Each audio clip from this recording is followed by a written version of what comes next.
So my unofficial and less neutral title for the panel is Yet Another Misguided Attempt to Lower Drug Prices by Undermining Patents.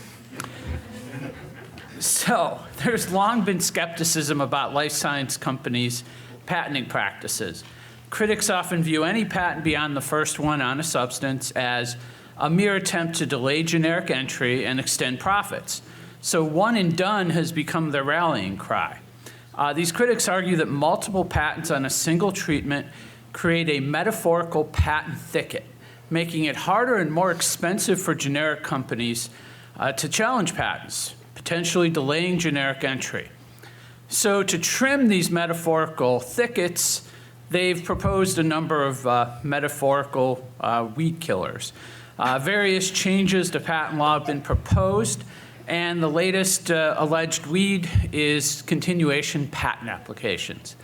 So continuations allow inventors to pursue additional claims based on a previously filed parent application. So they've long been viewed as an important tool in patent practice, especially in the life sciences.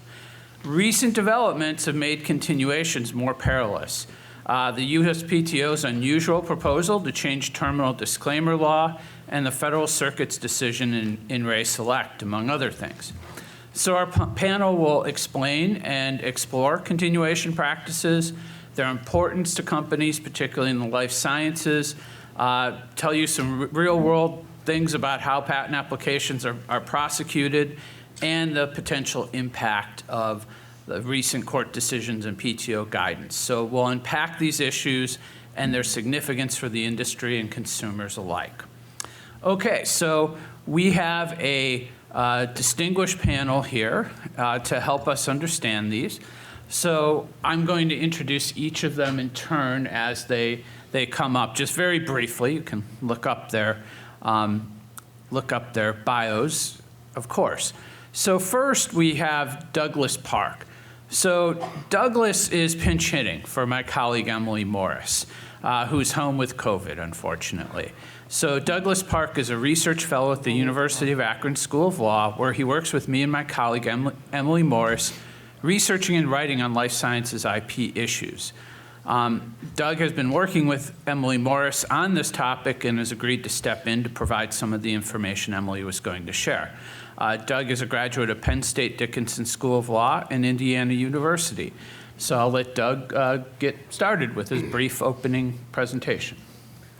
Thank you, Professor Schultz. So we should start off by making sure we're all on the same page about what double patenting is, especially when it comes to obviousness type double patenting. So as you can probably guess, double patenting is effectively when someone tries to get a second patent on the same invention that they already had patented, generally prohibited by 35 USC section 101. And this seems like a pretty reasonable prohibition.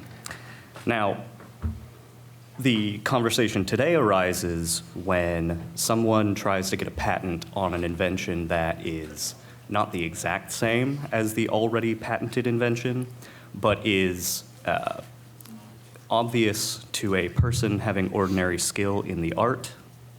In other words, if you could look at the patent on the original invention and say, yes, an obvious variation of this would involve this second invention, then you cannot get a patent on that second invention without some more paperwork, effectively, because otherwise it's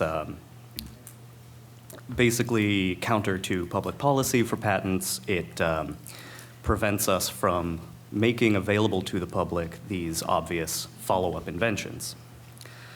So it's obviousness type double patenting is effectively a judicial creation. It is also known as non-statutory double patenting because statutory double patenting is when you have, hypothetically, two patents on the same invention.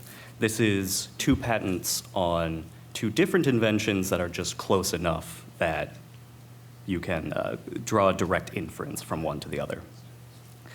Now, broadly speaking, when this comes up, you just wouldn't get the second patent because it would be found an obvious extension of the existing device or invention. But if you file what's called a terminal disclaimer, you effectively tie this patent on the second invention to the original invention as pretty much just an expansion of the original patent. So this is where continuation comes in, because this bears a strong resemblance to continuation applications which add additional claims to the original patent. In this case, it's tying a new patent to the original, but the really key thing here is that by filing a terminal disclaimer, the new patent expires on the same date as the original patent. So there is no additional, there's no extension of the protection time. It doesn't delay any of the associated entry, or entry of associated generic versions. And given that we are largely talking about pharmaceuticals here, it's all about when the generics enter the market. And you can tell that we're talking about pharmaceuticals, partially because obviously we are, but also the PTO's proposal for how they're going to potentially change how terminal disclaimers function explicitly mentions responses submitted for request for comments 87 FR 60130, talking about preventing any function of the patent system that would, quote, unjustifiably delay generic drug and biosimilar competition. In other words, the whole purpose here is we want to keep drug prices low, we want to incentivize generic entry. And all of this is basically an extension of this rhetoric around patent thickets, as Professor Schultz mentioned. The idea behind patent thickets being basically that if you have several patents associated with a single drug, then that creates a procedural difficulty and unjustifiably delays generic or biosimilar entry. The problem with this being that the data simply doesn't support these claims. There are cases where patent thickets can be problematic, but they don't really happen in the pharmaceutical industry, and they certainly don't happen with the regularity that the dialectic around patent thickets would have you believe. So a lot of times, people who talk about patent thickets either fail to or intentionally do not differentiate between patent thickets, quote, patent thickets. They're really more patent families, generally speaking. But there's a question of ownership. So if there's a diversity of ownership of the patents that are all associated with this given, well, it's a drug most of the time, because we're talking about pharmaceutical patents, then that raises some simple procedural issues, because if you're going to litigate these patents, you have to litigate against multiple parties, whereas a lot of the, quote, patent thickets that we look at are actually owned by the same entity, at which point they are simply patent families of a series of patents built on the original drug and the iterative improvements that people make through the process of innovation. There's also an issue with complementary patents versus cumulative patents. So you look at things like cell phones, they have however many hundreds or thousands of fancy little pieces that all fit together in a very specific way. And if you remove any of those pieces, the whole device doesn't work. This is what we refer to as complementary patents, or complementary technology, patents on the complementary technology. Whereas with pharmaceutical patents, we have much more of a cumulative technological paradigm, I suppose, where each of these patents is on an iterative improvement to the drug. So for example, you look at something like EpiPens, where once upon a time you had to carry around a little vial of epinephrine and just a plain hypodermic needle. And if you found yourself having an allergic reaction, you would have to meticulously draw the epinephrine into the needle, make sure you don't have any air bubbles in it, find the vein, et cetera, et cetera. Whereas with the EpiPen, we have an auto-injector where you can basically just knock off the cap, jam it into your leg, and you're good. in a lot of cases, people forget how much those milliseconds how much difference those milliseconds can make. So these are really vital improvements that are literally saving lives, but we talk about this one and done paradigm, and basically people don't want to have these additional patents, but they don't necessarily acknowledge that these patents make a difference, that the innovations they cover make a difference, and that this patent thicket rhetoric would effectively preclude us from getting these improvements. Thank you, Doug. So next up, we have Drew Hirshfeld. Drew Hirshfeld is a former commissioner for patents and was acting director of the USPTO. With his current law firm, he brings over 25 years in of experience in patent examination, litigation, and IP policy. He's now at Schwegman, Lundberg, and Woessner, where he offers expert consultation on USPTO processes and procedures. And he's here to, in part, tell us a little bit more about the PTO proposal, among other things. Drew, take it away. Thank you. Thank you very much, and thank you for having me here. It's my pleasure to be here with all of you. Let me first give a word about USPTO rulemaking process, because this rule, or this proposed rule, was put out by the USPTO in early to mid-May of this year. And basically what that means is it's a first step in a rulemaking process that may or may not go forward, right? So where we sit today is PTO may choose to make a final rule and put this into place, or they may choose to pull it back and say, okay, this is not a proposal that should go forward. The rulemaking process is intended to get comments from the public, and so I think PTO put this out there. They heard what the public is saying, and they'll weigh what to do and make a decision about how to go forward.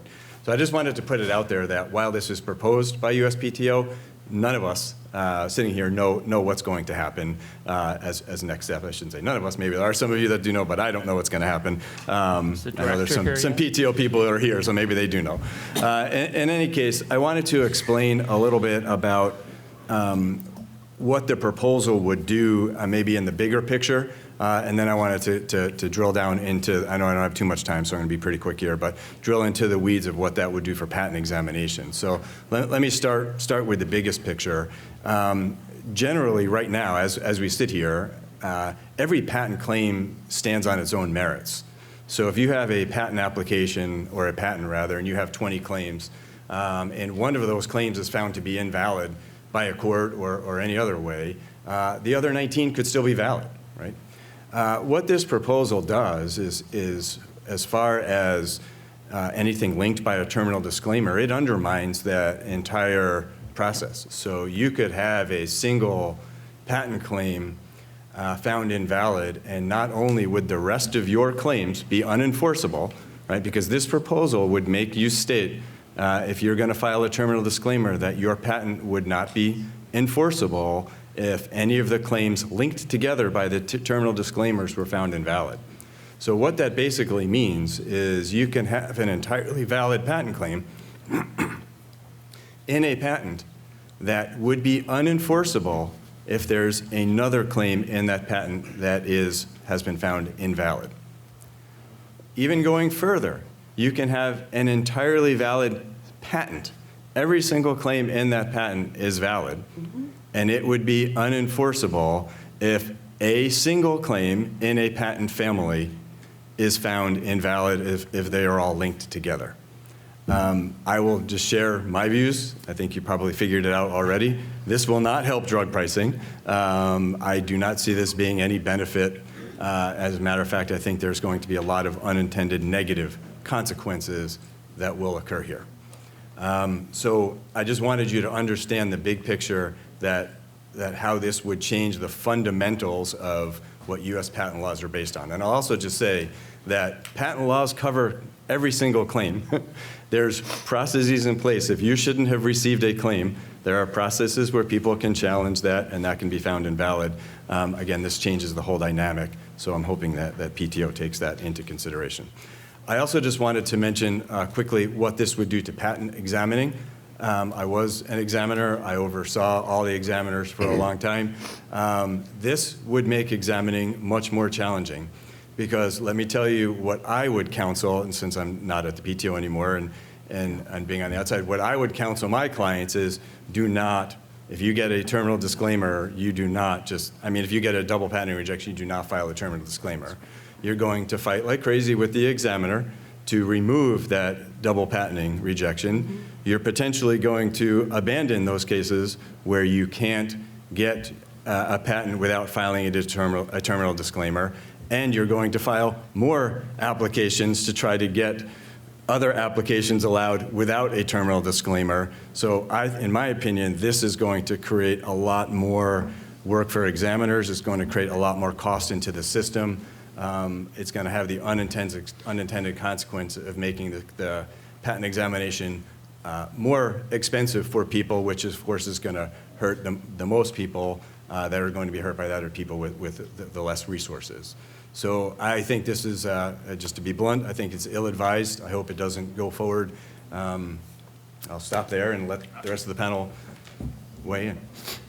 Pull up David's slides. Allow me to introduce David Korn. David Korn is Vice President for Intellectual Property Law and Policy for the Pharmaceutical Research and Manufacturers of America, PhRMA. He focuses on IP issues in Congress, the PTO, and other agencies, as well as in amicus briefs in cases of interest to pharma. He has degrees in biomedical engineering from Duke and Northwestern and a JD from Harvard Law School. David, please go ahead. Thanks, Mark. So given all the discussion you've heard about the reference to pharmaceuticals in the PTO's proposed rulemaking and what Mark highlighted about allegations of thickets, I thought that it would be useful to make sure people have an understanding of the nature of innovation in the biopharmaceutical sector. As this is a conference covering many different topics, just want to make sure people have a sense of it. So this is a schematic showing the development of a medicine, a drug or biologic product. So the research starts with basic research. It can then have animal and lab research, and then it reaches clinical trials in humans. And these can start really small. Is it toxic? Does it have activity in humans like you anticipated? And then grow into the kinds of clinical trials we heard about in the COVID situation where thousands of people could be taking it in different facilities all over the country. At each phase in this, potential candidate drugs fail. There are estimates that talk about in the thousands fail for every drug product that makes it through. And even beginning clinical trials doesn't mean the trials will be successful. And when the trials are over, then the company submits information to FDA to demonstrate that the product is safe and effective. And FDA will take time to review it and make sure it's comfortable with the data. So if you assume that a company files a patent application for a compound that they hope will become a drug before going into clinical trials, by the time that time is over, that they get FDA approval, half of the time on that patent term could be taken up before they're even allowed to market and sell a product for patients. We've heard from some people who are talking about patent thickets, about the number of patents on a drug, and then you hear at times other people talking about, well, the patent on the drug expired. Well, there's not a patent on the drug, a single patent. There are actually multiple innovations. So wanted to walk through the kinds of innovations that we can see at the highest level when creating a product. I mentioned that the company may invent an active ingredient or a compound. That itself is a patentable chemical or biologic substance. That would be an active ingredient or drug substance. But that's not what's typically delivered directly to a patient. That could be a liquid, it could be a powder, it could be any of the different ways that a product can be discovered. It needs a drug product. It needs a dosage form. What will be the dosage form that allows a particular compound to get into somebody's body and be safe and effective when it's delivered? Does it get to the right place? So there's a lot of innovation that happens in that space. There could be innovations in the method of manufacturing. In order to make a product, innovations. And medicines can be approved for multiple indications. So there could be patents on methods of use and methods of treatment.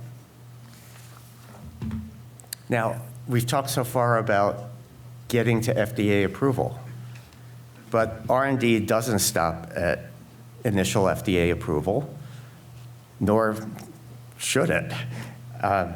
Post-approval R&D can lead to really important additional FDA approvals in various ways and patented inventions along the line.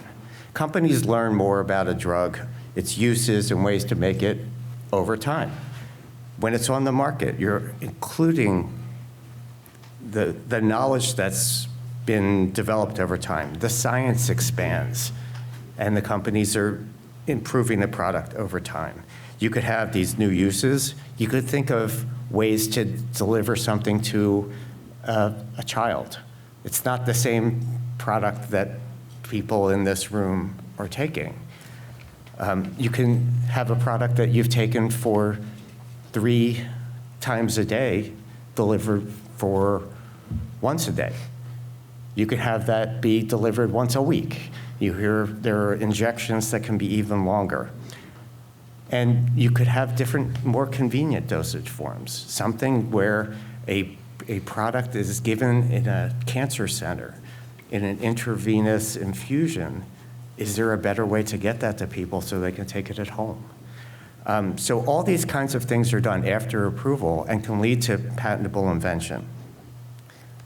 The system encourages early disclosure of inventions, and we'll get into that in the context of continuations. And the specifications of each patent can disclose different kinds of inventions, and maybe people aren't claiming at that point, but have the ability to claim later. And the science and clinical development can make people change direction.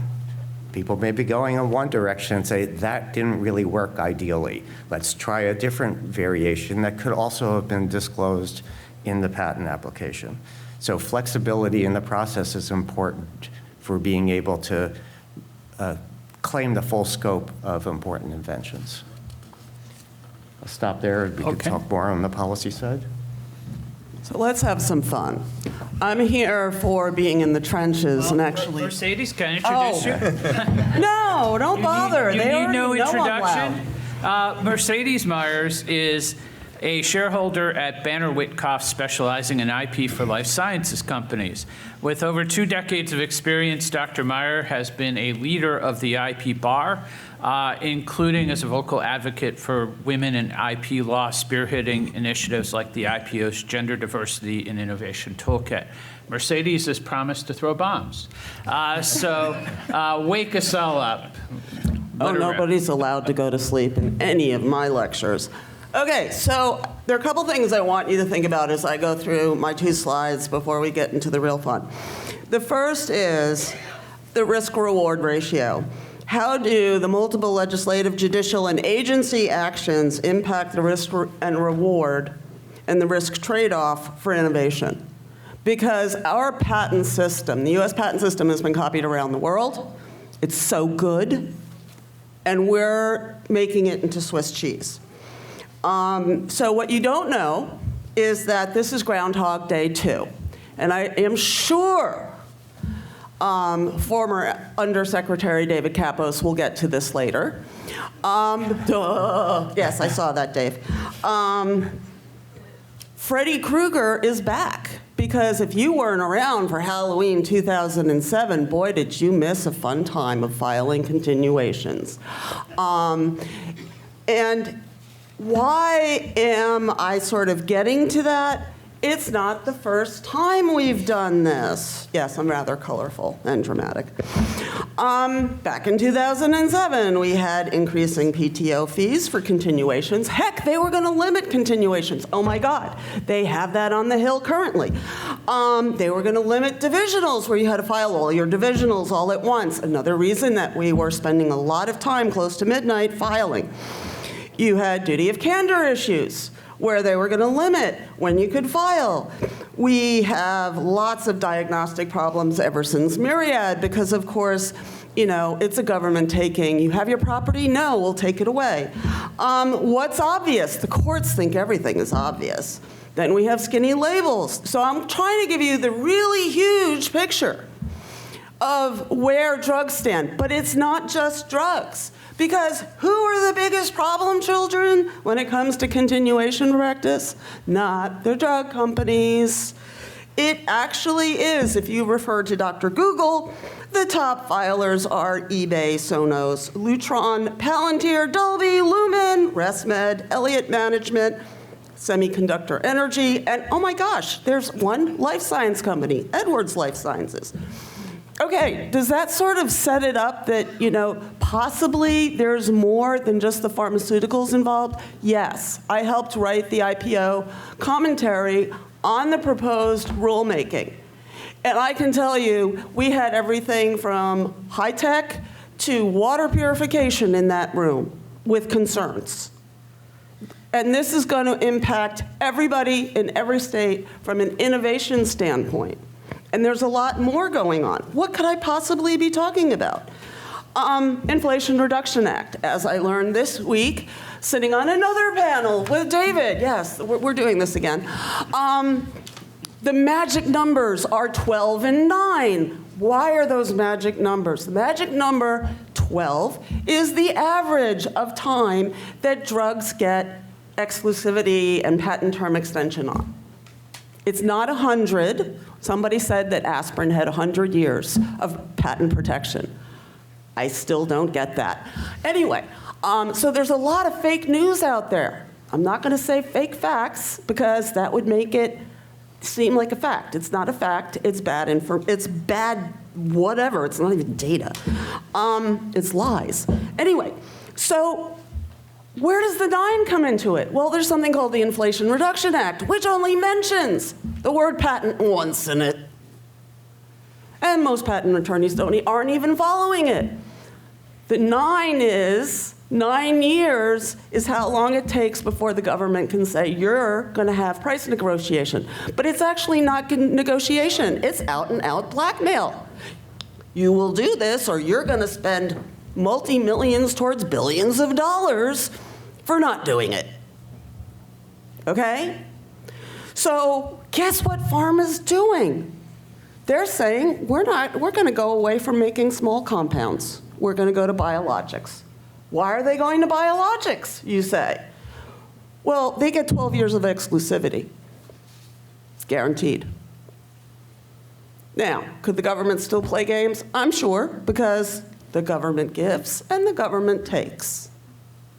All right? So what I'm trying to really capture here is there's a lot of stuff going on. And it's not just obviousness type double patenting and how many cons you file. And for those of you who want to be patent lawyers and are students, run the hell away. Don't do it. Why? It's going to be malpractice central. Why? We're already having malpractice for patent term adjustment. And now it'll be malpractice if you don't get your divisionals right. And oh, by the way, no offense, Drew, but you're not there anymore. Hung, you're the representative for the patent office. I'll pick on you. And I know there's others in here. The bigger issue is when we looked at restriction requirements back in the 2007, 2010 period, every single art unit was getting it wrong. Do you think the practitioners can get it right? No. And litigators don't even understand it. It's an arcane area. Oh, and it conflicts with TRIPS. You know, international treaty crap, unity of invention, that diverges. So unity of invention is different than restriction requirements, which means you could have overlapping stuff and a continuation nightmare there. And if you didn't figure it out early on, guess what? You may be sued for malpractice. So on that note, we could go back and start all over again, right? Sure. Let's. And nobody's asleep. Cool. We have some questions to drill down on these, and different panelists will have different interests in addressing them or different perspectives. So don't expect everyone to jump in on all of them. But let's start with one of these. Is this a solution in search of a problem, or are there actual abuses occurring with continuation practice that need to be addressed somehow? I guess I'll just go down the line here and start with Drew. So do you mind if I digress? Yeah, please do. Actually, I should have given you guys a chance to respond to one another if you'd like, or comment. I want to address something Mercedes just mentioned. So I'm going to disagree on one point. And if you're a student in here, don't run away. This is a great field, and you can and will have a great career if you stick with it. Are there challenges in the patent system? Absolutely. Are there going to be new challenges? Absolutely. But it's incumbent on all of us to make sure that this country continues to have a strong patent system. And that strong patent system will incentivize innovation, which is good for all of us. And so, I hope, with all due respect, Mercedes, I hope everybody stays with it and continues forward. So, yeah, you want to share anything? Since I called you out. Okay, if you're white and male, go for it. All right. All right, so, I will say I'm very jaded at this point in my career, and I have lots of stories, and please follow me on LinkedIn with my Off the Record series.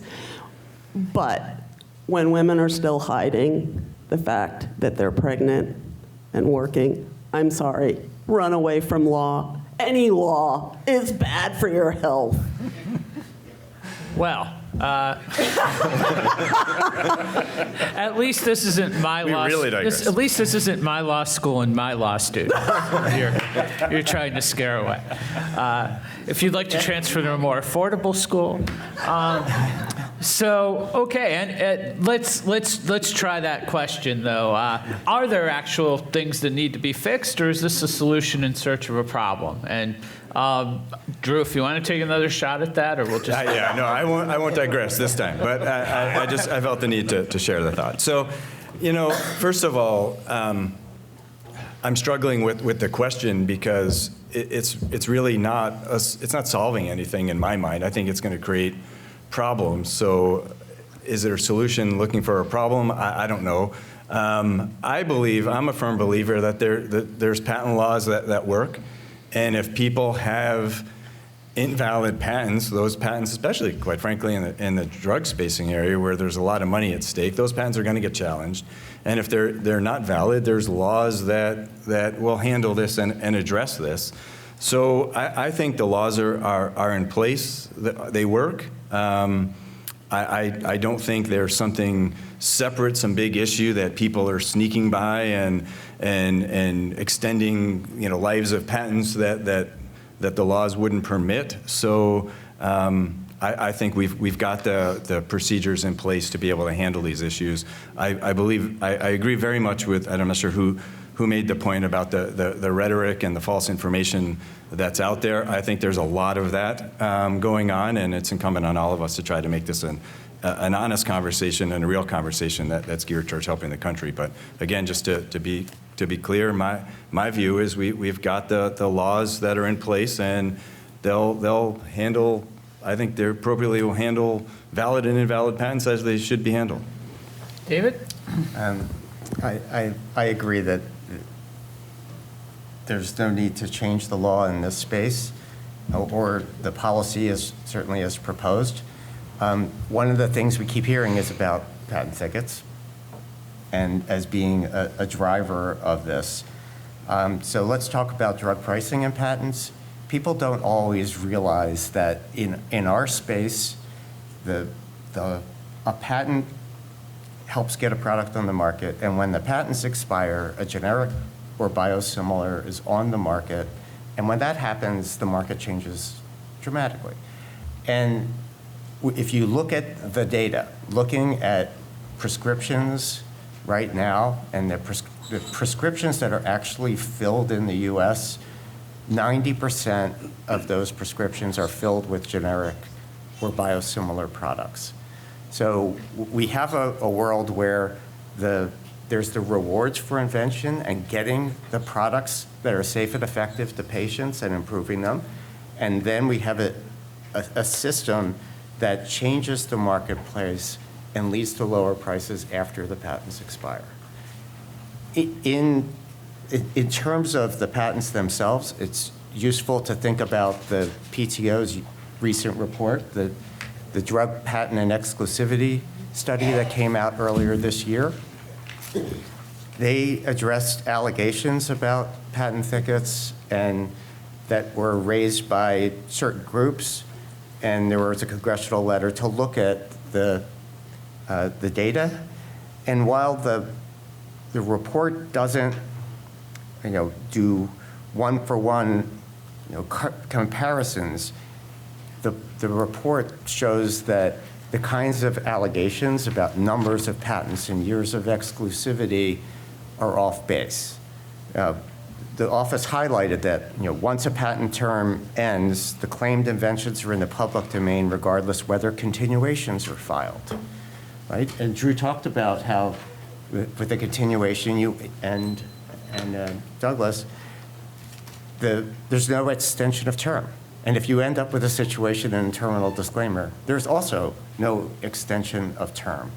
So if somebody invents something and there's a variant that is alleged to be obvious, in order to get the patent on that allegedly obvious variant, it still has to be novel and non-obvious over the prior art. It's still a patentable invention.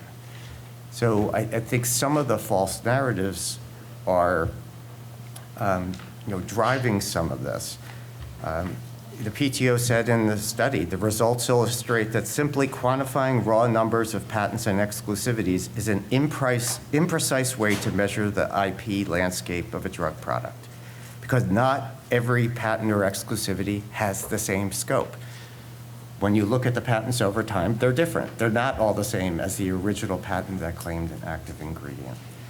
So I think that there's misimpressions created by data that's represented in the media and sometimes by policymakers, and there's not a need for a proposal like this one. Thanks. Yeah, I've seen representations that some of the most generic of generic drugs, like aspirin or ibuprofen, are still under patent because there's a method of treatment patent to use it in a particular way that hasn't expired yet. And that kind of counting is just really disingenuous, but that's part of what this debate's been based on. That those kind of assertions from, I'm sad to say, my fellow academics, who are really cheating when they count that way, just so disingenuous. Mercedes, any real problems here or solution in search of a problem? I don't even know if it's a solution in search of a problem. I mean, the problem went away. You have 20 years from the date of filing. They got a little upset with patent term adjustment due to administrative delay. Hey, if your patent is slowed down because of administrative delay, either by the FDA or the PTO, you should get that. But we're now facing in Ray Select and Allergan and Gilead, those are now parts of opinions that when I'm doing an opinion on validity of a patent or invalidity of a patent, I'm going to look at, all right? Can you negate that term? So I think it's not a problem, and therefore it certainly doesn't need a solution. But you're creating for startups, why do people maybe file a continuation? They don't have the money. And I taught a due diligence, it's actually life science course that I was co-chair of in the spring. We asked the VC, is there money? Is the venture capitalists? And they're like, there's no money for biotech right now. And in my slide deck, I have a listing of all the layoffs this year. and bankruptcies. And we're on track to beat last year, and last year was the worst in 15 years. So what are you looking at? I have a real issue with the whole concept. There's no problem. Please don't make the solution and employ it, because you're going to hurt more than just the drug industry. Thanks. Doug, do you have anything? Yeah. David mentioned a little bit already how the patents actually affect the price of drugs. So I can talk a little bit about how these patents actually affect when the generic versions enter the market. And frankly, the data shows that they just don't affect when generics enter the market. A lot of these claims that are being made about patent thickets, evergreening, patents in the Orange Book, basically say, here are a bunch of patents associated with a drug. This is, on its own, sufficient for an inference that it's delaying generic entry. But the data that they're actually using shows that that's just not the case. You talk about nominal patent life of 20 years, when in reality, the effective patent life, for pharmaceutical patents at least, is just shy of 13 and a half years. And as we heard earlier, a lot of the time, they don't even get to enjoy the first, 5-10 years of that? So already the patent is barely an element at all. But also, that hasn't increased. In fact, sometimes it seems like that 13-year frame has decreased. And, Professor Morris and Joshua Kresh put together an article looking at this data, showing that these patents just don't actually affect when the generics enter the market. So there's just no basis for these claims, frankly. So that actually brings us to our next question, and I'll come back the opposite way. Doug, I think, has addressed this. So I'll start with Mercedes, that the unspoken aim of these proposals is to curtail the ability to protect life sciences innovations, with the apparent hope that we'll still get the cake, but get to, I guess, eat it too, that innovation will still occur, but generics will arrive more swiftly. Is that likely to happen? No, and there's stuff going on in the industry that's actually going to make it even worse for generics. How many people in this room remember Martin Shkreli and Turing Pharmaceuticals? Please raise your hands. Yeah. Okay, a good number of you. He was, the Wall Street bad boy for charging huge amounts of money on drugs. Okay, guess what? There was no patent involved. It's a manufacturing issue. Kind of like the oil industry. Spring and fall, guess what? Your gas prices go up. Why? It's a manufacturing issue. Infant formula, manufacturing issue. Current IV shortage, manufacturing issue. Okay, shortage of drugs. The drug shortages are over 50% of those drugs are on non-patented items. Why? There's no money in it. So if you don't have a financial incentive, nobody's going to use it. Patents provide, yes, a financial incentive. If you want to say the bad boys now, it's drug exclusivity, because that's really where the protection is at this point. It's not patents. Patents aren't the bad actor, all right? And if you don't provide that innovation, nothing's going to happen.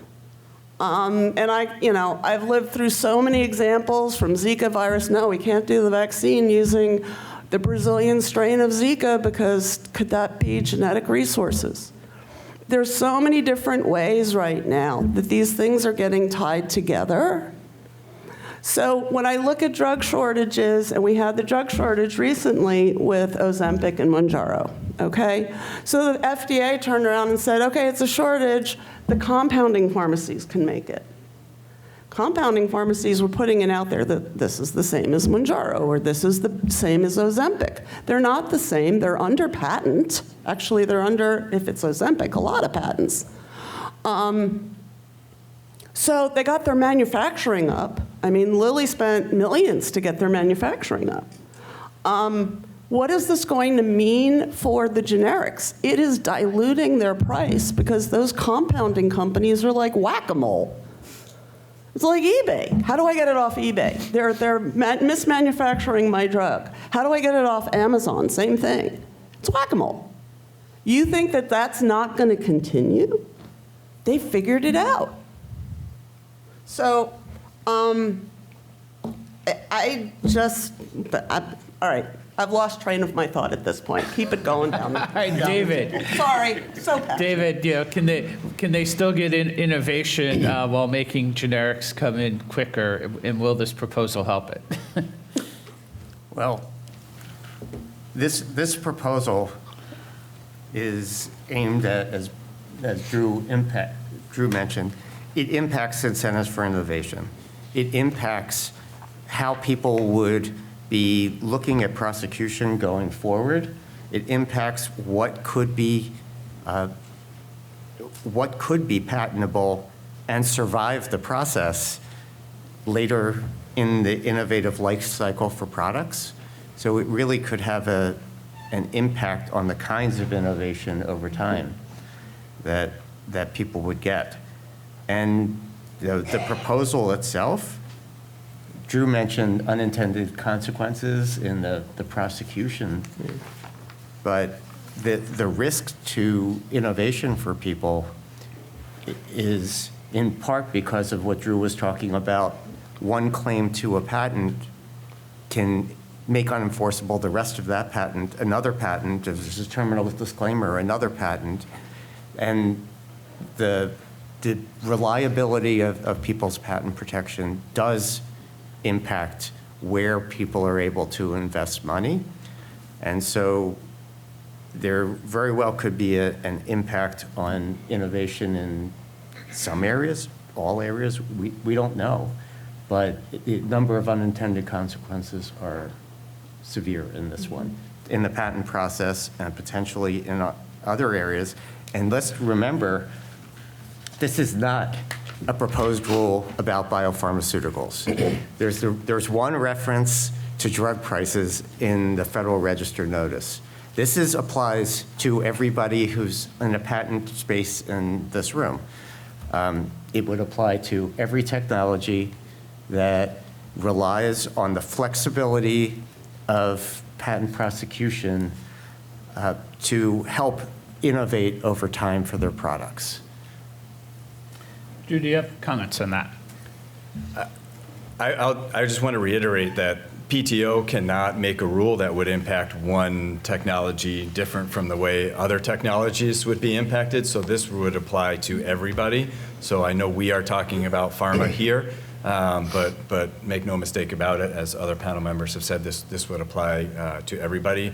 And I'll just reiterate that the fact that an entire patent family can be unenforceable based on a single claim that is found to be invalid in one patent within that patent family, to me just blows up the whole incentive part of the patent system, and I think it's dangerous, and I think it would really undermine the benefits of the patent system, which, again, we should be pushing for a strong patent system with strong incentives to innovate. Yeah, so see, we've got a very technical title and topic, but it could have a really huge effect, as Drew's saying. And, Dave? And as Drew's talking about with the individual claims, it is not clear at all. And we and other stakeholders who've submitted comments, and I think everybody on this panel may have weighed in in some form or other.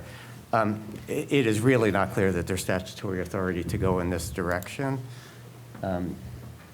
For example, whether there's the power to do this, rulemaking-wise, and as Drew was talking about, the patent system is based on claims. At a high level, when talking about patents, people talk about the patent, but it's the claims that are addressed. The claims are evaluated on... David, could you pull your mic a little closer? The claims are evaluated by the examiner. The claims are evaluated by the PTAB. The claims are evaluated by a court. So it really would represent a different paradigm. And that does bring us to our next question. I've seen it suggested that perhaps these proposals are something that exceeds the authority of the USPTO. And in any event, is changing the rules of Patent Office procedure to achieve non-patent related goals something that the PTO should do? Drew, would you like to comment on that? Sure. I think that there's a high likelihood that this would be found to be beyond PTO's authority. Again, saying you have a valid claim or even an entire patent with all of its claims that is not enforceable is, I don't believe that's something that PTO has the ability to do that. So I think there would likely be a challenge. I think Mercedes mentioned the claims and continuation package before. This was, for those of you that don't know, this was 2007 timeframe, 2008 timeframe where USPTO was proposing to really limit continuations. PTO was sued. I would expect in this situation, if the PTO came out with a final rule here, which would have some time period before it would be implemented. I don't know this, but I would expect there to be a similar type of lawsuit as was done in the claims continuation. Anyone else want to comment on the authority issue? There will be a suit if they move forward. All right. And I think in about 5 minutes, we'll start taking questions from the audience. So if you keep that in mind. And you can line up if you'd like.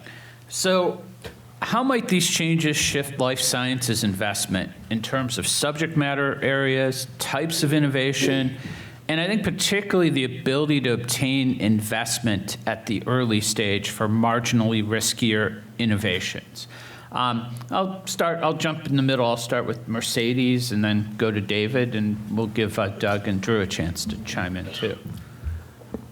Well, I would say already, we started seeing problems back in 2016 and even earlier with all the petitions on March-In, where if there's any government funding involved, corporations were walking away. So that's going to impact corporate university collaboration and corporate money going to universities. That will have a trickle-down and spillover effect, or rather the spillover effect will dry up in every single community around every university.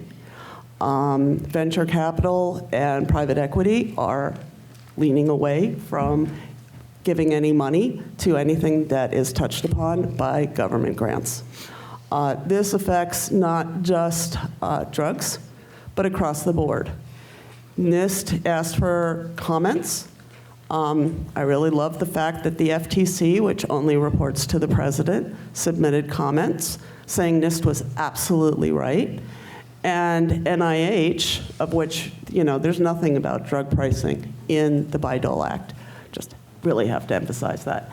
NIH then put in comments that now they want to add licensure requirements to people licensing patents made with government monies, ultimately, and that would be a burden on the universities. Again, more cost on the universities, more cost overall. People will walk away. They've done it already. They did it with the CRADAs. They did it in the 70s. Please learn your history, because otherwise we repeat it over and over again. David. I'll just add that for those in the business world or advising people in the business world, that businesses want certainty. It's only easy to plan a project that's going to take 10 to 15 years if you have a sense of the ability to get a return, and that return doesn't only get the amount of money back and recouping it, that return funds all the other projects that were failures. So if you raise more clouds over projects, more uncertainty, people have to take a harder look. And Mercedes may be doing due diligences and the like, and companies will have to factor this into their business planning in a variety of different ways. Drew? Yeah, I mentioned before unintended consequences and changes to patent prosecution. As I sit here, I can't tell you what would be different, but I know a lot would be different, right? So I am not so convinced that people will stop filing patent applications. Matter of fact, they might file more applications. They're going to find ways to get the claims that they believe protect what they need to protect without filing terminal disclaimers. So to me, there's so much that's unknown in front of us because we don't know what the unintended consequences are yet. That it's really hard to predict how this would impact people. Again, I'm not suggesting there's positive impacts here. I think this is all negative impacts, but I think that we still don't know the full scope of what would happen because it's a big change that people would change their habits. And Mark, just to add Dave. something. I mentioned earlier that you could have a broad disclosure in a patent, and then when it's figured out that it'd be useful to claim something particularly in that specification, you can do that through a continuation. And that helps with the flexibility of the process as products and science develop. And you know exactly which iterations the company may be pursuing. If this leads to the inability to get the claims that people want, could a part of this be narrower disclosure? And if there's narrower disclosure, that means narrower disclosure to the public as far as the innovation function of disclosure in patents, and just whether that is another potential unintended consequence. And this is a practical point. I mean, the reason why people get terminal disclaimers and decide to go ahead and do it is because the case law makes it clear there's no impact of doing anything by filing the terminal disclaimer. So you have a choice here when you're prosecuting a patent. You can either argue the point and make a really big prosecution history, which is great for litigators and something you seek to avoid, not to mention that multiple RCEs piss off the examiner. Or you can file the terminal disclaimer and get the patent, which from a banking perspective, if you need venture capital, if you need money, is important. Okay, so this is the economics of getting that patent that you're now impeding, and you're going to make it harder. You're going to delay innovation. You may kill it entirely. And there's lots of other areas that are increasing the costs of getting these patents, from duty of candor and fees for what you file, as well as FDA disclosures being asked for the patent office. Now all the in-house folks are starting to review the FDA submissions, which may prevent people from filing the FDA submissions. Are we having fun yet? And with respect to that, you have a whole spectrum of people who approach patent prosecution in different ways. But in the biopharma space, we have a whole ecosystem. You mentioned universities. You have startups. You have small companies that then are working with the larger companies because they don't have the capability to do the clinical trials and bring a product through the whole FDA approval process. You could think about the impact on a small company of all these potential changes to the process that could increase costs as well. And we have some questioners waiting, but Doug, did you have a comment before we go to questioners? Yeah, real quick, I just want to reiterate, David mentioned that the successful pharmaceutical projects often fund some of the failed projects. A lot of this rhetoric against patents talks about rewarding failures, but at the end of the day, clinical trials are incredibly difficult to pass. They're wildly expensive, and we want that to be the case because we want our drugs to do the things they're supposed to do without hurting us. It's that simple. And if we undermine patents in this way, it's not going to be a question of, oh, how many of these projects are failed, how many of them are successful. We just won't have any. We just won't get these medicines. Or at least a lot fewer on the margin. Well, yeah. Can I mention one more thing? Okay, one more thing, and then our questioners have been Yes. very patient. I just wanted to flag, Mercedes mentioned Congress, and the PTO proposal isn't the only thing putting the stress on terminal disclaimers. There's legislation pending that doesn't have your catchy title, the acronyms that lead to really memorable and easily recognizable terms. It starts out and it just says to address patent thickets. That's the title. But what it does is if a company has multiple patents that are tied together with terminal disclaimers that they call a group, if there's a litigation against, this is specific to a biosimilar or generic company, the company can only enforce one of them. So the other ones are just not in play. And it raises the same types of questions that Drew was flagging, because you could have a terminal disclaimer because of one claim, and then everything else can be patentably distinct. All the claims in the other patent that are relevant to the product are not implicated by the terminal disclaimer, yet they would take rights away from people.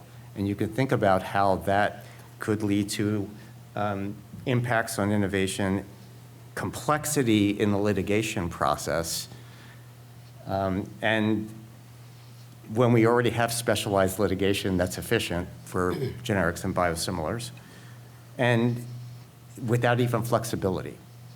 So just wanted to flag that there are additional ideas that are being driven by the same types of narratives that are raising equal types of concerns. Thank you. And with that, sir, you've been waiting patiently. Thanks. Alexander Belinsky. Please introduce yourself for the record, I guess. Alexander Belinsky, patent information consultant.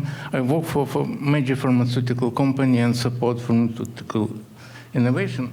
But my question is regarding a recently published article, published draft of the article of Mark Lemley and Professor Mark Lemley and Lisa Oletz, fixing double patenting. It was published on SSRN in end of August, and they essentially support select decision and reform which proposed patent office. But they provided data analysis of Orange Book patents with terminal disclaimer. They found that about 60% of the patents have terminal disclaimer, and it's not common, they wrote, that not only 2, but sometimes dozen patents listed in Orange Book cover variants of invention. And my question is, what's the justification to list it in Orange Book variants of the same invention? I understand that all patents which is listed should be certified that not infringe or invalid to get to the market. There are no answer in this article, but they stated that it's not uncommon when more than 2, and in some cases dozen, of patents with terminal disclaimers listed in the Orange Book. I guess I'm taking this. This is based on 21 USC 355, I believe, so it is a statutory requirement. The question is, does the active ingredient that has been approved by the FDA, is it covered by a claim? Just a claim, doesn't have to be more than one claim in the patent. If the answer is yes, then you list the patent. End of story. How can you have multiple patents that cover it? It depends on the breadth. I mean, if you have a picture claim patent, that would be one patent. If you have a genus claim patent, that would be another patent. If it's a method of treatment, that's a third patent. If it's, let's see, a method of treating a specific population of individuals versus just a method of treating, I don't know, inflammation. And now we're limiting it to IBD. It could cover it depending on what the label says. Okay, so there are a lot of ways, and I'm blanking on whether, I always have to read the statute when I'm listing stuff on the Orange Book, because listings on the Orange Book versus what can get patent term extension are two different things, and they're not necessarily overlapping. So methods of manufacture, that's, I believe, not included for the Orange Book. Yeah, that's correct, but even the scope that shall, you mentioned, it's a requirement to list anything that could reasonably be infringed and that has, claims the approved drug substance, the drug product, which they describe as formulations and compositions or methods of using the drug. And that could lead to a lot of different types of innovation for a product, having patents represented by it and put in. So I don't think the data, a number by itself is evident of anything other than the patents meeting the standard for listing. You only get 30 days in which to make the decision after the patent has been granted, which means you're in full scramble fest. So you just want to make sure you got it right, because if you do a late listing, ooh, you get slapped on the hands, and the ANDA filer gets really annoyed with you. And the terminal disclaimer could be on the approved, the patent that claims the approved product. So I think the numbers are not clear that there's an issue. And just real quick, we want more patents in the Orange Book because the Orange Book actually makes it a lot easier to challenge the existing patents, and it helps to accelerate the process of generic entry. It's complicated, but a lot of the objections to the Orange Book are about this 30-month stay, and it turns out that the data indicates that the generic entry simply isn't affected by the 30-month stay. That, broadly speaking, it takes 5 to 6 years for generic to enter the market regardless, and that the 2.5-year stay doesn't really do anything. Yeah, so that's the one, the big benefit from the pharma company's side of listing on the Orange Book. Yep. And indeed, if they weren't listing on the Orange Book, I'm sure the opposite complaint we'd be hearing right now about a failure of notice and trying to hide patents, et cetera. And if it's listed in the Orange Book and a generic company, and this is just for drugs, not biologics, if a generic company starts the process of challenging a patent, leading to litigation, leading to a 30-month stay, that means that litigation has a chance of being resolved before the generic hits the market. Yep. There's no damages because there's an exception for developing data for FDA. If something's not in the Orange Book, then the generic just goes to market, then damages, preliminary injunction proceedings, it becomes a much more complicated and less straightforward and orderly process. So there are lots of reasons why the system is an integrated whole, looking at that, and listing starts that whole system that's this integrated whole. Anything to add on the Orange Book listings, Drew? Yeah. I'm sure we've got other questions. Please go ahead, sir. Identify yourself. Yeah, hi. Satya Morar of the Mercator Center. I'm trying to understand the best possible argument from the other side. They mention drugs like, I think it's called Enbrel from Amgen. They allege that this remained exclusive for 40 years because pharma kept adding more and more minor improvements. So firstly, what really would stop a generic drug manufacturer from just producing a version with the old, let's say the old method of dispensation? And is there something else going on that would steer the patients away from that generic to the new method, even though it's more expensive? Something to do with the purchasing decisions of the insurers or of the Medicare or Medicaid system? Well, there's a whole different world outside of IP involving the healthcare reimbursement system, the pharmaceutical supply chain, and the role of pharmacy benefit managers, or PBMs, that influence what happens at the pharmacy level and what actually gets to patients and how much is being paid. That happens after the companies are making the product. And as far as you mentioned a particular example, and that was a particular example of a patent that for some reason was delayed at the PTO process and got the full 17-year term a long time after they filed the patent. That is a really unique, it was a pre-1995 patent that took years due to perhaps PTO processing.